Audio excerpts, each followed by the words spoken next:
Perkenalkan, nama saya Sylvitra Skolastika MP. Di sini saya mau presentasi tentang mata kuliah organisasi arsitektur komputer. Kelompok bersama Yoga Hendrawan.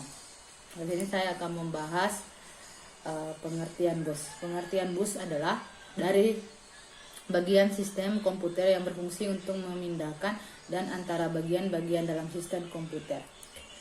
Data dipindahkan dari piranti masuk ke CPU, CPU ke memori, atau dari memori ke piranti keluaran. BUS merupakan jalur komunikasi yang dibagi pemakaian satu set kabel tunggal yang digunakan untuk menghubungkan berbagai subsistem. Sistem BUS adalah sebuah bus yang menghubungkan komponen-komponen utama komputer, CPU, memori, dan I/O. Sistem BUS berhubungan bagi ke seluruh komponen komputer dalam menjalankan tugasnya. BUS juga beroperasi pada kecepatan dan lebar yang berbeda. PST awal mempunyai BUS dengan kecepatan 4,77 MHz dan lebar 8 bit yang dikenal dengan BUS ISA, Industri Standar Airsteward. Kemudian BUS diperbaiki menjadi lebar 16 bit dengan kecepatan 8 MHz pada tahun 1990. Intel memperkenalkan BUS PCI, Prepared Component Interconnect, semula dengan lebar 32 bit, sekarang lebar BUS 60 bit dan di run pada kecepatan 133 MHz. Sebuah BUS yang menghubungkan komponen-komponen utama komputer disebut sebagai BUS sistem. Biasanya sebut BUS sistem terdiri dari 50 hingga 100 saluran yang terpisah. Biasanya sebuah BUS sistem terdiri dari 50 hingga 100 saluran yang terpisah. BUS sistem dapat dibedakan atas data BUS atau disebut saluran data, 2. Address BUS atau saluran alamat, 3. Contoh kontrol BUS atau saluran kendali. 2. Jenis-jenis sistem BUS.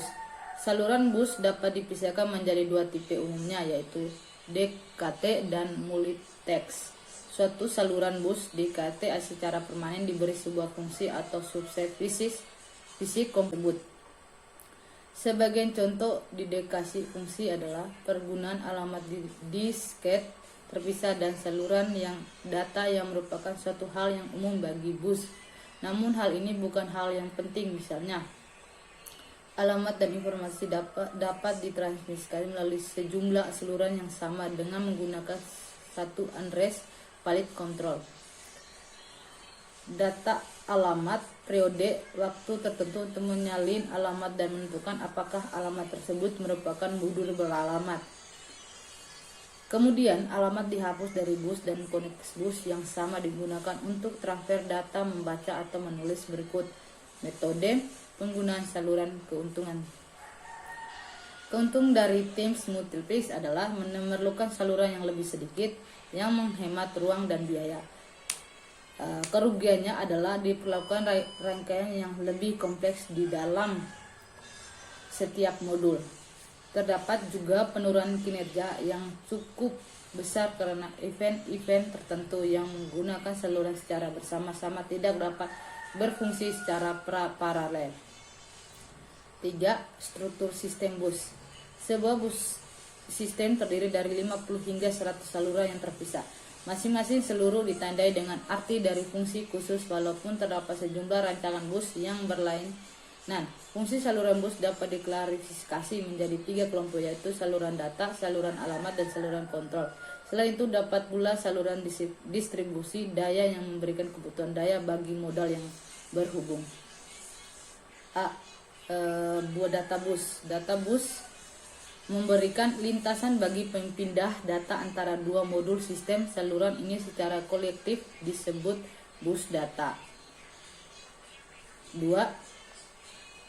Address BUS atau saluran alamat digunakan untuk menandakan sumber atau tujuan data pada BUS data. Misalnya, bila CPU akan membaca sebuah word data dari memori, maka CPU akan menaruh alamat word yang dimaksud pada saluran alamat lebar. Bus alamat akan menentukan kapasitas memori, misalnya sistem selain itu. 3. Control bus atau saluran kontrol. Saluran kontrol digunakan untuk mengontrol akses ke seluruh alamat dan penggunaan data. Karena data dan saluran alamat dipakai bersama oleh seluruh komponen, maka harus ada alat untuk mengontrol penggunanya. Sinyal-sinyal kontrol dan lakukan baik perintah. Harus ada alat untuk mengontrol penggunanya. Sinyal-sinyal kontrol dan lakukan baik perintah menunjukkan utilitas dan data dan informasi alam sinyal-sinyal perintah implikasi. Berikut ini adalah fungsi-fungsi yang dapat pada kontrol bus. Saluran kontrol digunakan untuk mengidentifikasi sumber dan tujuan, dan pada bus data digunakan untuk mengirim alamat word pada memori yang akan diakses. CPU digunakan untuk saluran alamat peringkat modul komputer. CPU mengakses suatu modul. Semua peralatan yang berhubungan dengan sistem komputer agar dapat diakses dan harus memiliki alamat. Di dalam sistem komputer berbasis mikroprosesor, terdapat 3 jalur yang menjadi tempat mengalirnya proses, yaitu yang pertama ada bus data yang berfungsi mengalirkan data dari atau ke mikroprosesor, ada bus alamat atau address yang berfungsi mengalamati suatu proses dari atau ke memori atau I/O, yang selanjutnya ada bus kontrol yang berfungsi mengatur proses instruksi yang terjadi dari atau ke mikroprosesor.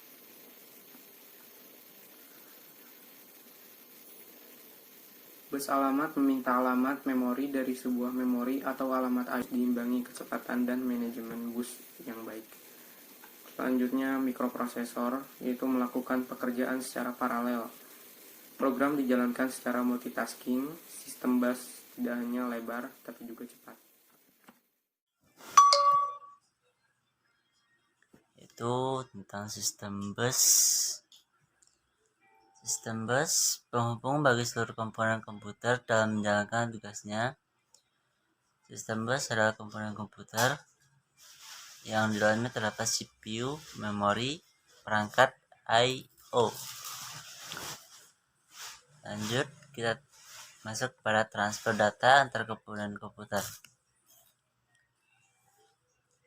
Transfer data antar komponen komputer adalah data atau program yang tersimpan dalam memori dapat diakses dan dieksekusi CPU melalui perantara bus.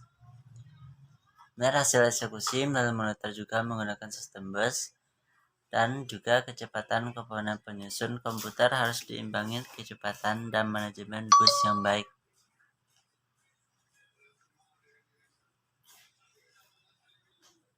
Mikroprosesor itu melakukan pekerjaan secara paralel.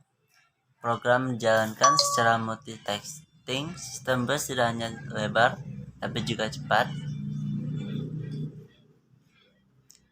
Jadi itu tentang sistem bus, transfer data antar komponen komputer, dan mikroprosesor. Kita masuk pada jenis data. Jenis data ada beberapa, yaitu ada 3 macam. Yang pertama ada memori, yang kedua ada modul I/O, yang ketiga ada CPU. Kita masuk pada memori. Memori umumnya terdiri atas N word memori dengan panjang yang sama. Masing-masing word diberi alamat numerik yang unik. Misalnya 0, 1, 2, dan seterusnya. Word dapat dibaca maupun ditulis pada memori dengan kontrol read dan write. Lokasi bagi operasi dispesifikasikan oleh sebuah alamat. Modul I/O, yaitu operasi modul I/O adalah pertukaran data dari dan ke dalam komputer. Berdasarkan pandangan internal, modul I/O dipandang sebagai sebuah memori dengan operasi pembacaan dan penulisan. Seperti telah dijelaskan pada bab 6, bahwa modul I/O dapat mengontrol lebih dari sebuah perangkat peripheral. Modul I/O juga dapat mengirimkan sinyal interrupt. Yang ketiga ada CPU.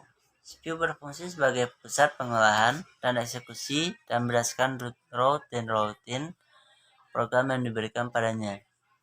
CPU mengendalikan seluruh sistem komputer sehingga sebagai konsekuensinya memiliki koneksi ke seluruh modul yang menjadi bagian sistem komputer. Sampai saat ini terjadi perkembangan struktur interkoneksi, namun yang banyak digunakan saat ini adalah sistem bus. Prinsip operasi bus itu yang pertama, minta pengguna bus apabila disetujui modul akan memindahkan data yang diinginkan ke modul yang dituju. Yang kedua ada hierarki multiple bus. Bila terlalu banyak modul atau perangkat dihubungkan pada bus, maka akan terjadi penurunan kinerja. Faktor-faktornya adalah semakin besar delay propagasi untuk mengkoordinasikan penggunaan bus, antrian penggunaan bus makin panjang, dimungkinkan habisnya kapasitas transfer bus sehingga memperlambat data. Oke, sekian, terima kasih. Assalamualaikum warahmatullahi wabarakatuh.